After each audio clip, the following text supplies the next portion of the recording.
so Nathan's going to kind of fill you in on the beginning of the journey of starting At Heart Ministries. There's a mouse click. She's learning. Hey, there we go. Okay, so it says 2014 is when this story starts, but it actually started earlier than that. So, brief history of what's going on here is that in 2008, I found some plans when I was looking, trying to figure out everything for a slideshow today. And in my plans, I found some of the line out for getting a camp started. So, at least 14 years ago, we were started on this journey. It's been very slow going. But in 2014 is when we moved to New Mexico. Has anybody been to New Mexico in here? Well, obviously my favorite. Okay, Dave has been. Who likes New Mexico? Okay, that's good. No one likes New Mexico here, except my dad. I didn't want to go to New Mexico. But we were there in Montana, and I had been pastoring a church, and the senior pastor's daughter got mad at me, and they fired me. It's a fun story. That's the way it goes. So I couldn't get another job, another church. I'd already pastored 3 churches in Montana, and we decided that best choice was sell our house and move to Salt Lake. And then we didn't stop at Salt Lake when we were driving. And we ended up in New Mexico with no job, no house, just my brother down the street, and we were supposed to stay with him. And the second day there, his wife said, "You have to move out." So don't think this is sudden here, because this is not sudden for us. Because when we moved down to New Mexico, we had literally 2 weeks from we found out we sold the house in cash to moving. So we have 6 weeks here. That's a lot of time for us. But we went to New Mexico because that's where God led us to. And you can go ahead and push the slide button. Yay, New Mexico looks so pretty. I'm not even sure where that is. That's near El Cerro Mission, just north of where we live. Yeah, that's where you got it. You can't see the sand there, but if there's a video, you'd be crawling. Not a fun place. Lots of centipedes, cockroaches, scorpions, illegals, all that fun stuff. Oh yeah, it's marvelous here. So we were in New Mexico, and we went down, and I was like, okay, I'm going to go pastor a church down here because we know that they're hiring. And we get to the church that I expected to go to, and they said, oh, we're going to hire this local guy that has no experience, doesn't know anything, instead. I said, okay, that's fun. So I'll go get another job at Panda Express. And I was not invited back to be the store manager after my first day. So, oh well.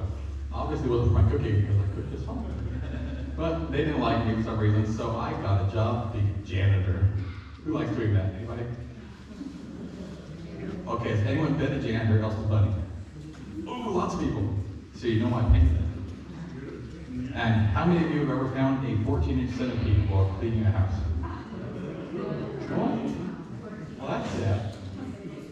Okay, has anyone ever found a centipede alive? Anyone? Okay, wave your hands. How big was your one, Dale? Ew. I have a joke I could use there about a rock, but I won't. Okay, so centipedes are nasty, right? Has anybody else ever seen a centipede? There it is. And they like to kill people too, so. Actually, the day after we got to Mexico, a little kid was killed by a centipede by him in the ear, so. Ew. Not fun. And so, I worked. I like being depressing. We're not the good part yet. And so, I worked janitorial for 3 years for Morningstar Food, which I was wearing a shirt for earlier. It was a horribly long 3 years. But I had great flexibility in my schedule, so I liked that. I was able to go work for the church whenever I needed to. I could take care of stuff like I rewired the sound system for them. And I got to work VBS every year. And I got to teach other stuff like Sunday school. It was going great, but it wasn't quite where we were supposed to be at. So I quit. which that's fun. And then I went to work for Lowe's and had no flexibility at all. Anybody work for Lowe's here? Yeah, Schaefer. And how much flexibility did you have with your schedule? Not super. Exactly. They tell you when they want you, no matter what time you say you're going to be there. Like I say, I'm a closer, and they say, okay, we'll have you there at 4 in the morning. That did not work for me, but that's where I was stuck. And so we were there, and we had no idea what was going wrong, because I was trying to work. We had a beautiful, amazing house, 2,400 square feet. Kids had a nice living room for themselves upstairs. Yeah, we had lots of good stuff. We had everything that we dreamed of having, but we weren't happy. And during that time, Emily went to the airport. All right, so initially when Nathan, sorry, I'm not used to the mic. So when Nathan started going to school for his Master's of Divinity,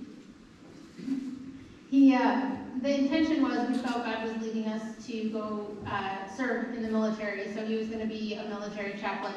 And about a year into his program, we found out he was medically exempt from being able to serve in the military. So we were like, okay, that's obviously not the plan. But I have this bad habit of God shows us one step and I figure out what I think the next 75 steps will be and just kind of run with it, and it backfires.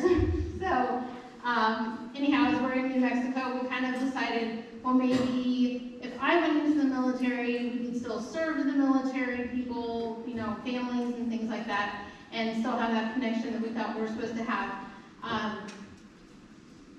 So I went to basic training after a while. My basic training time in San Antonio was pretty miserable for me, but it was beyond miserable for Nathan and the girls, because at the same time, Ruth, if you know Nathan's parents in the back, Daniel and Ruth were living in New Mexico nearby, and Ruth had been in the hospital and had all kinds of medical issues and had come home, and she was lucky to be alive at the time. So me being gone for that duration was really not good on our family. And then after I came back, I continued working at Chick-fil-A full-time. So we had this lovely house with a, half-inch yard around it. And, we enjoyed the house as far as that was what we thought we wanted. But we were both working so hard and still trying to homeschool and never seeing each other, never seeing our kids, never having time to really do family things. So New Mexico, they call it the Land of Enchantment, but for us it really became the Land of Entrapment. And it was really hard to leave. We tried so many times to find a job, to apply to different jobs, and it was never God's timing until we came here. So I'll let you talk there. Well, thank you. Actually, I had a church in Palmer, Alaska that wanted to hire me, and then they realized it was going to be $37,000 to move us. And they said, no, not going to happen. So that's the way that goes. But next slide. Wow, that's beautiful. Emily put pictures in here to make you happy. So there's our first house in New Mexico, where apparently it was our first winter above freezing. That was depressing. And Bella's being a pirate at the aquarium. And again, oh look, they're all pirates now. I'm sensing a theme here. Does that work for you guys? Okay, next slide. Here, you want to talk about it? We just figured it'd be kind of funny to share some of these pictures. Those are the same exact pair of boots. I still don't remember who got the boots initially, but all three of them wore them. And especially these two, at the time, everybody thought they were twins.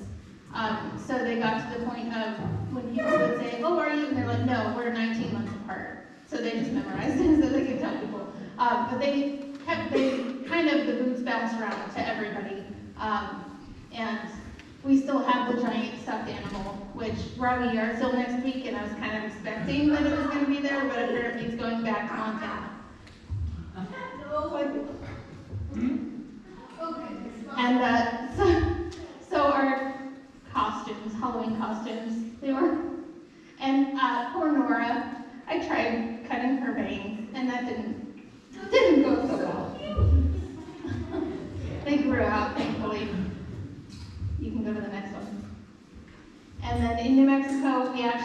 added to our family in another way.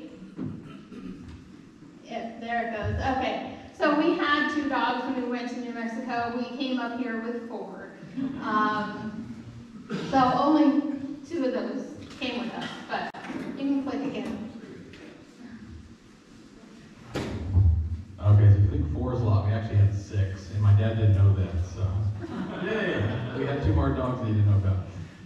Because we had Ahsoka, then we got Chewie, but Ahsoka died at Parvo, so we lost her and Chirp at Parvo down there, so we don't like that. Know about this line? I don't remember. Yeah, you're fine. All right, sorry guys, we worked through all of this, but then through cooking, I think he got distracted. So this is just another picture here where we lived in New Mexico. As much as Nathan said, there were a lot of things about the area we didn't like, but we loved the people that we met, and we were still trying to find time to serve God and find time to serve the church and figure out how God wanted us to serve. And thankfully, when we came up here to visit in June, after my mom passed away in 2017, so the next June we came up and visited here, and shortly thereafter we came up to preach. Well, he preached, I just tagged along. We were extremely excited to leave New Mexico and thankful to be here and meet all the fantastic people here and just grow. And even though New Mexico was a challenge, and we were really glad to leave, we know that we wouldn't have been here had it not been for those years in New Mexico. So I know the next couple slides we have some pictures of just some of what we've done here in Oregon. Okay, so part of that, what you're getting to is that when we went to New Mexico, we stepped out in faith to go down there because we had nothing to go into. And when we came here, it was a big step of faith because, does anyone remember the old parsonage in there? Mm-hmm. It was small.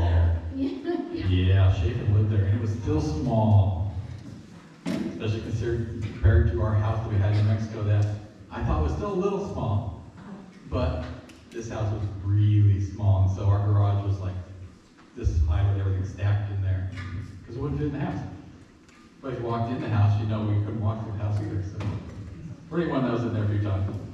But it was a big step to come here because it was going back into full-time ministry, and I wasn't getting paid much. I still don't get paid much, but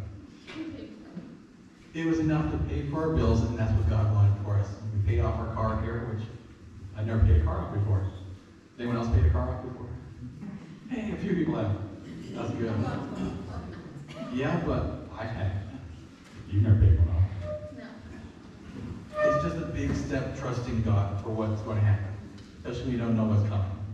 And so we had the big step of coming to Roseburg. So how many people lived in Roseburg in parallel class? Uncle John has. Yeah. Yeah. Who has only lived in Douglas County? Anybody? Well, not much still. Well, George came back here after being in the Army, so he got a little movement. But Roseburg, obviously, was where my family is from, so I've been here lots, but not a lot for a long period of time. I never knew the rain here. Does anyone love the rain here? Okay, Grandma Gina does. And my dad loved rain everywhere. But I don't like rain. I like snow. So that's a big step. We'll get to snow, right?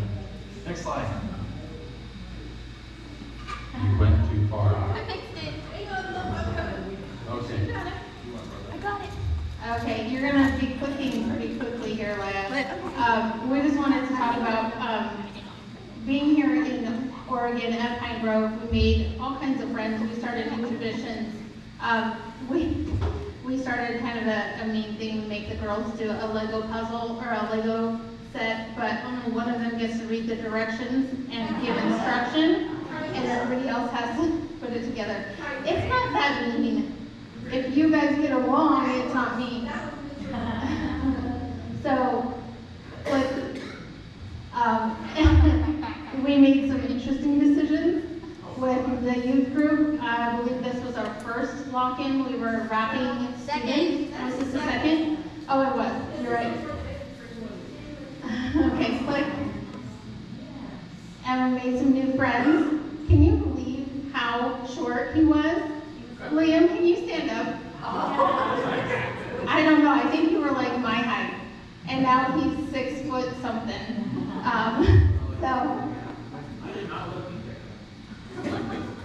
Yeah, he was pretty short a couple years ago. He grew fast. All right, click.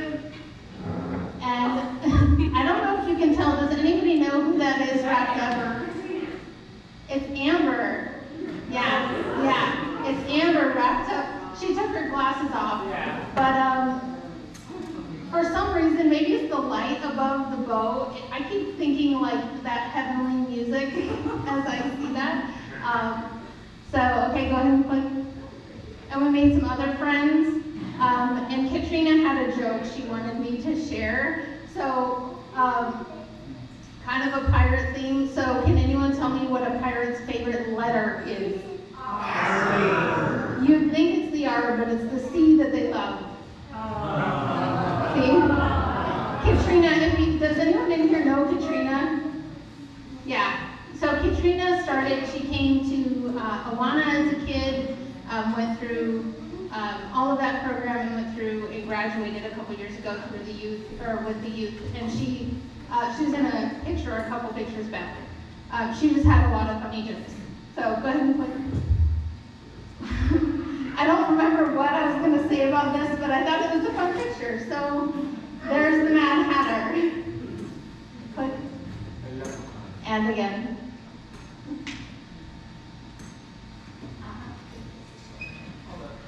Okay, and we added to our family one more time. This is our cat. I know. He's a cat, but he thinks he's a dog. So now we have 3 kids and 5 animals. So we have basically 8 kids. So go ahead and click and just leave it on the blank screen. So I know that's a lot of pictures of our family and all of that. Really what we wanted to share up to this point is every time we thought that things weren't going to work out or things were hard, God stepped in and took care of us. And it's never been exactly how we planned or how we wanted, or I don't know, even the timing's never been my timing, because my timing is yesterday. Do you remember the Charlie and the Chocolate Factory song, I Want It Now? It's not intentional, but that's kind of just my quiet mental voice. I just want it now. And so this spring we did Experiencing God study with the youth group. And for us, we went into it knowing we needed to do the study. We didn't realize how much it would affect us. I'll let you talk. That's because she's gonna cry. Okay, so when we went to Experiencing God, obviously I got COVID right then. We were supposed to start, so I was sick for weeks. Is Don still here? I think he might have eaten and left. He ran away. Well, that makes sense. He's not supposed to be here anyway because he's sick. But when you get COVID, obviously, it drags you down, and it's very depressing for weeks.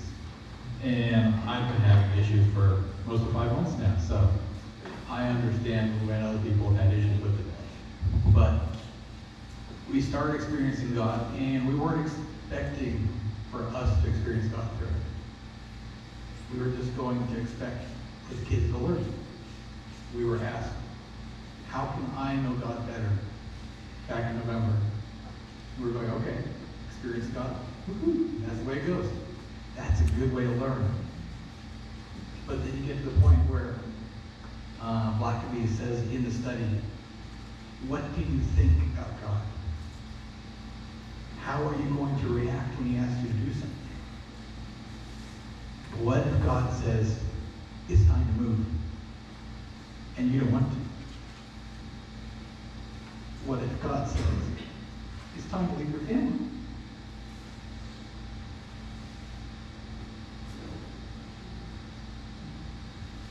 You said I was going to cry.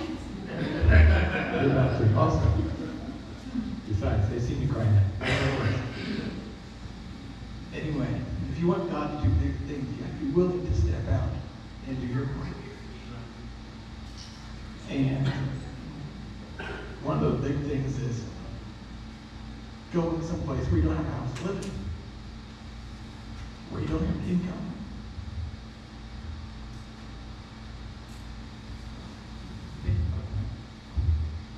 All right, so in the study, have any of you done the study Experiencing God at any point?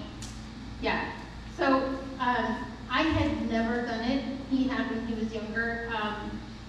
When Nathan was a kid, when he was in high school, he felt called into ministry, and he kind of like dipped his toes in, and he would do music, and he would do sound and everything behind the scenes that he could do, which is totally fine. But I think that there was more that God wanted out of him, and it was kind of a long process to really drag that out for him. And for me, I don't know. I just kind of go wherever he goes. So this study challenged us to really consider what we believe about God. Like if we're looking at where we have something coming up that we don't know how to take care of, or we don't know how it's going to be taken care of, are we worrying about it, or are we turning it over to God? We really believe God can do that thing. Having faith like the size of a mustard seed, just having faith that a mountain would move if God said it can move, it can move. And so some of they weren't really our dreams, I wouldn't say. Some of the things that we had started planning in 2008 about wanting to start a church camp or considering starting a church camp kind of came back to mind as we were doing the study. And more than that, it's the realization that we want to see God do huge things that only He can do. We want to see Him change lives, and we want to be a part of whatever work He's doing. And that kind of has moved us on to this. Well, I'd like to point out that in 2008, I hadn't graduated my bachelor's yet, much less my master's. So going to pastoring definitely wasn't our goal at that time. So it's a big set of steps that we're following, and I can't say they've been easy, but they've been worth it. And doing anything that God asks you to is always worth it, no matter how hard it is. And I have no idea what our next slide is. Do you remember? It's really hot in the kitchen. Oh, there we go. Okay, has anyone seen The Matrix? Yes. Okay, so who is Leia dressed up as there? Morpheus. So the question here is, do you take the red pill or do you take the blue pill? Or in this case, the jelly bean. Yes, they were jelly beans. But our question here was, are we going to do what God wants? Or are we going to look for a safe? Are we going to look for another church with those pastors? Not because we're supposed to be there, but because, hey, you get a house, you get a paycheck, it's safe. And we chose to go down the rabbit hole. And the rabbit hole leads back to Montana for us. All right, you can click again. Okay, so now that we're done with the, long part, I guess. So we came up with this, I came up with this symbol, the At Heart, the at symbol in an email. I don't know why or for what reason it came to my mind. It was probably like 2 years ago at this point, right after COVID started. And so I started doodling it. Yeah, that just is code for God did it. I don't know. So I started kind of doodling it and thinking about it. And so At Heart Ministries is kind of a combination of things that we've wanted to do since we got married and things that we just see God doing in needs that need to be met. So go ahead and click again, Lana.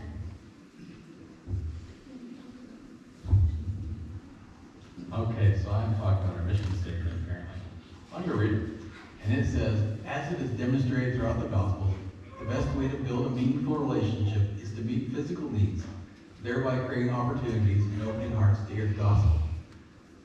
So how many times have someone gone to witness and they didn't care? They didn't want to listen at all. Okay. Now what if you went and they were hungry and you fed them first? Or they needed their car worked on and so you fixed it for them? Or they had a leaky roof and you fixed the leak?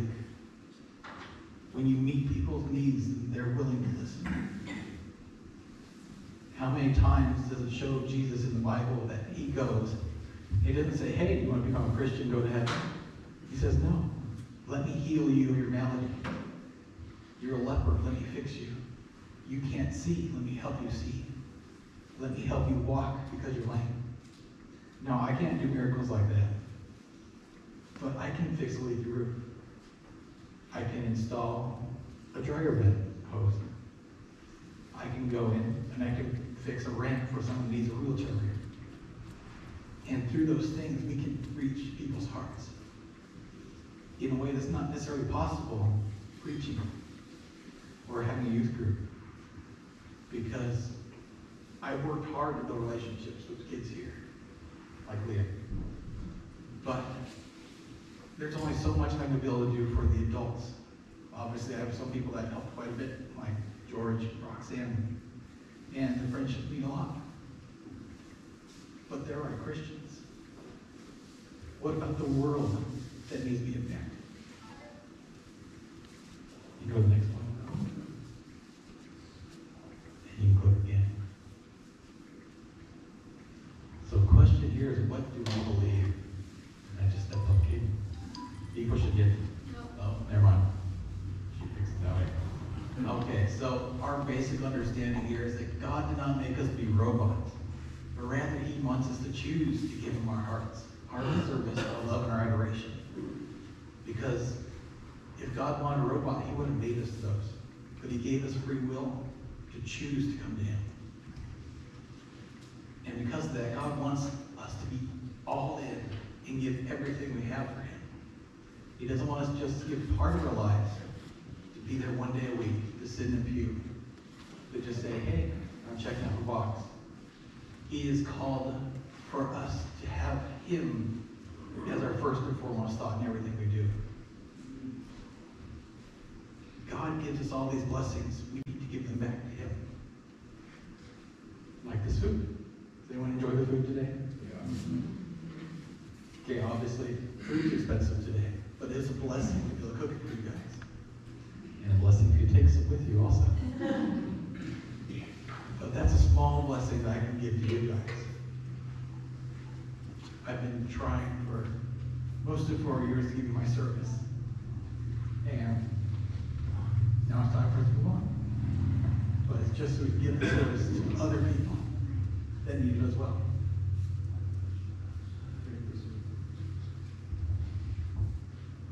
Just an aside, so God doesn't want us to be robots, but that's why he gave us engineers who can make robots. I'm thinking of me. Okay, that was it. You can click.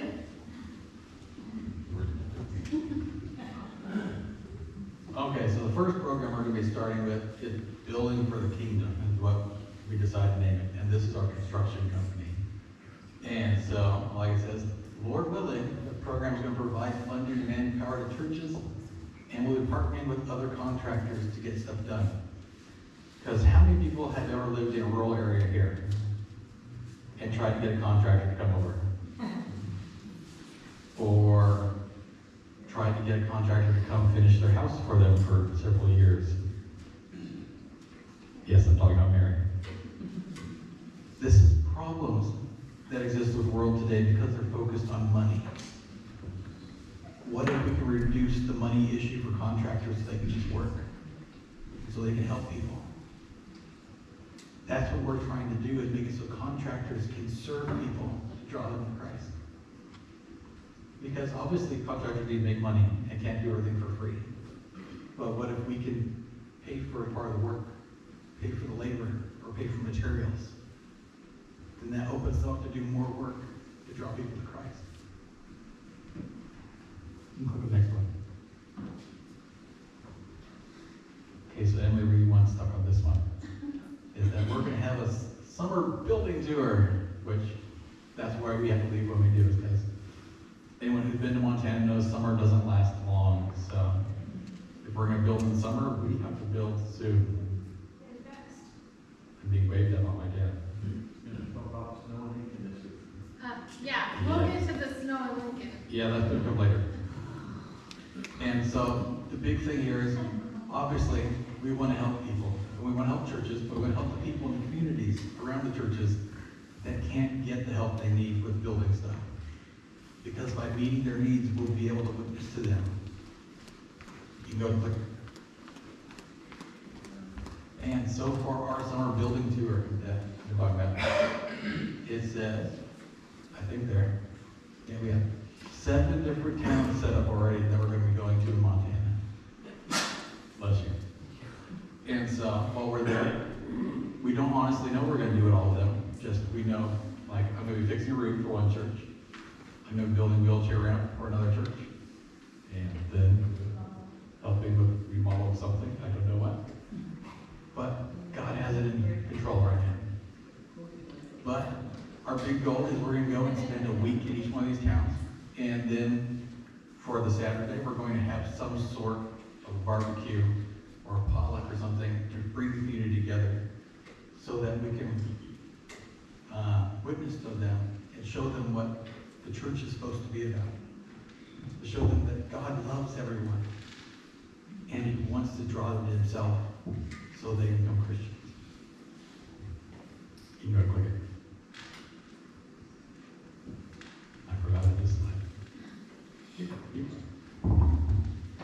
Okay, so one of the ideas in experiencing God was not dream big, but expect God to do big things and He'll do big things. If you expect God to do little tiny things, He'll do those little tiny things, but He wants to do big things in our lives. And so we've been praying about these goals, and I kind of approach it, I guess we just kind of talk about it and approach it as these are the numbers or the ideas that we have come up with through prayer and consideration. But if we don't meet those goals, it's not because God was not faithful. It's because He has a different plan than what we have lined out. So that preface, I guess, Lord willing, we have some goals. Go ahead and click, please. I think it's going to make you do it again. So we want to end this summer. So far we have 7 weeks planned out, probably another 8, an 8th week. We like to end with 50 partner contractors. So the idea behind the Building for the Kingdom program is that we'd partner with local contractors and provide funding, and also call them together, for bigger projects, to allow them to really witness and minister in their communities. So ideally, we want to end the summer with 50 different contractors around the state that want to be a part of that, and that also applies to other states. So although we'll be based in Montana, we already have a couple, one in Oregon that is considering kind of joining with us to take advantage of that funding. Go ahead and click. And we would like to end, this is the number that kind of came to mind. It's a huge number, so it kind of scares me. To end the summer with a fund balance of $20,000 that would then cover any work throughout the next year that contractors are called and asked to do. Go ahead. And we want to reach at least 6 communities with the gospel. We wrote that one before we had our 7th already signed up, so obviously it still hasn't come to fruition, but still the goal. The whole goal is to provide for the needs of people and do so with the purpose of sharing the gospel. So go ahead and click. And lastly, we would like to find and purchase land for Scapegoat Bible Camp. And I'm going to let Nathan talk a little bit about that. Right. Okay, so there's another slide there. I don't know if it's the next one or not. Oh. It's not. But I'll talk about it for a moment. Is that who knows the story of the scapegoat from the Bible? Okay, Dave does. Want to tell us about it? Well, they put all the sins on the goat and then kicked it out into the wilderness. Exactly. You kick the goat out and no one can kill the goat because it's a scapegoat and you'll be guilty of the sins if you kill it. So obviously we're not getting kicked out of the wilderness yet. But there is the Scapegoat Wilderness in Montana. And I don't know if they named it after the Bible words or they just like the name. But that is where we want to build our camp. And it is actually where the red thingy is in the middle. And it's a good name for it. But these are the places where we're going to be starting at. So we're going to start in Dillon and go around to Madison Valley Baptist Church in Ennis. And then go and stop in Townsend to fix a roof. And then up through Augusta to First Baptist of Shoto. And then around to First Baptist Church of Marion, which is west of Kalispell. And then down to Missoula to help the Cowboy Church down there with whatever it is they need, because I don't remember what it is. And then end in Lincoln to go help the Blackfoot Valley Bible Church with their needs. But this is just the start of what's going on for the summer. So it's a long trip already. And I don't know what's going to come afterwards. But God's going to take care of it when we get there. So you go and click on the next slide. Hey, there's the slide. Okay, so this picture actually is the Scapegoat Wilderness, but it's kind of blurry, so sorry. So Nathan didn't quite get into this, but the reason why we went with that name was not just because of the location, but because the correlation between Christ and the story of the scapegoat in the Old Testament, that Jesus is the scapegoat. He took all of our sins, he took all of those things that we couldn't bear and took care of them for us. So that's the real motivation behind that name. So ideally, again, this is just how we see God working and hope that things will continue this direction, that the contractors we partner with will come together and help us, once we have property, build a Bible camp out there. So go ahead and click. And there's two slides here that are just kind of some of the floor plans that we wanted to build. So we want kind of like they have down at Fur Point, just bunk houses, but we also want to have little cabins so that it's a Bible camp for the purpose of having, summer Bible camp and retreats, but also have little cabins that people can rent and, just get away and enjoy God's creation. We've done that. Yeah, these floor plans are ones that we picked out back in 2008, so it's been a while. Yeah, especially this one. It has down to a basement, but we won't build basements because that's extra work. But they're nice little houses and good for staying for a few days. So you're all invited to come stay once we have them. You click again. Okay, so now we're getting to the snow part. So we have a thing called the Comer phenomenon. And obviously my dad's heard of it. But the big story here is that strange weather follows us and goes in front of us.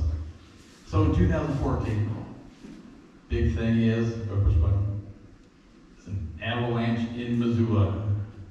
How do you have an avalanche inside a city? I don't know. But that's the way it worked. It happened the day after we left. So that was fun. Next click. Okay, apparently there's 2 clicks there. And so now there's more avalanches in Missoula. And like my dad pointed out, they got about 5 inches of snow in Lincoln day for yesterday. So there's more strange weather for us. Go and click again. And so in New Mexico in 2018, when we were moving up here, it snowed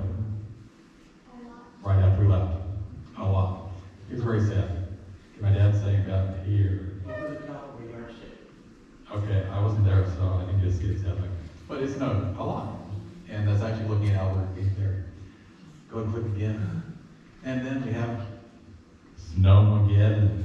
Anyone remember Snowmageddon? I love Snowmageddon. It was amazing. Beautiful snow everywhere, and it collapsed the back roof on the house. So that was cool. But I think there really was an AT&T walking downtown, taking out power lines. That's what really happened. But that's the way it goes, is that we have strange weather following us, and right now we're having strange weather, right? It's been raining really long, and it's not hot yet. So I'm good with not being hot. Go click again. So, here's Emily. Notice how he hands it off with parts he really just doesn't want to talk about. Okay, so first and foremost, and this truly is our heart, just pray for us. Pray that God would remain our first focus, that He'd be the centerpiece of not only our lives, but this ministry, because it's not our ministry, it's His ministry that we just are privileged and blessed to get to be part of.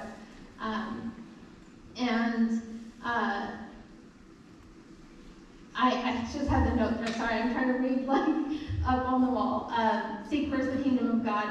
We just really want that to be the centerpiece of what we're doing, is that God is the focus, and if you can just keep us in prayer so that we don't get distracted by things that we think we need, things we think we want, like a truck, like, I don't know, anything. I get really easily distracted.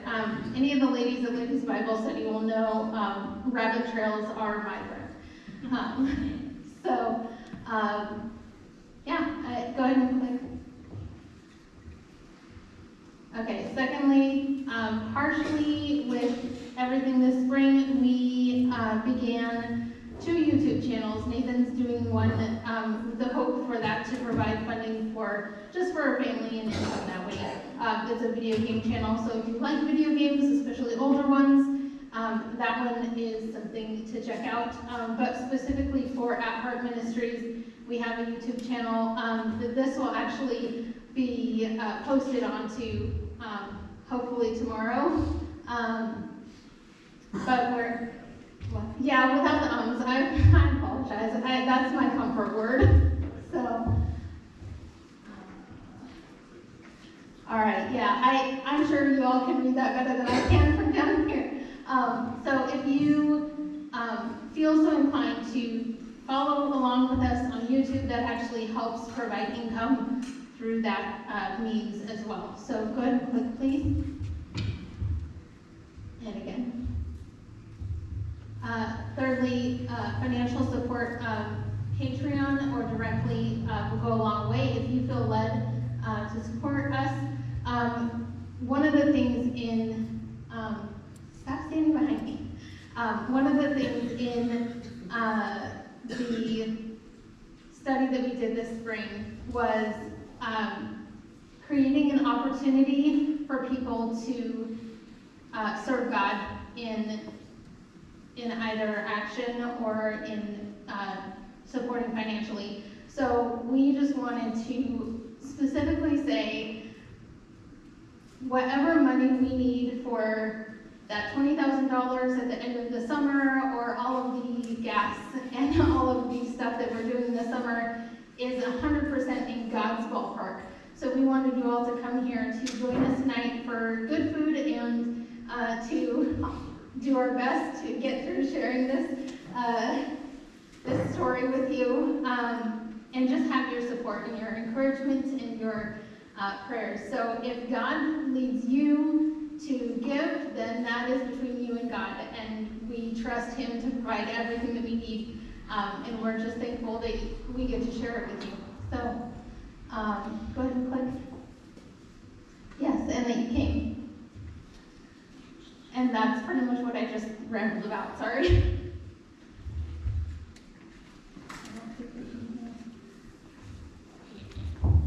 Okay, so we're to the important part here. Who wants dessert?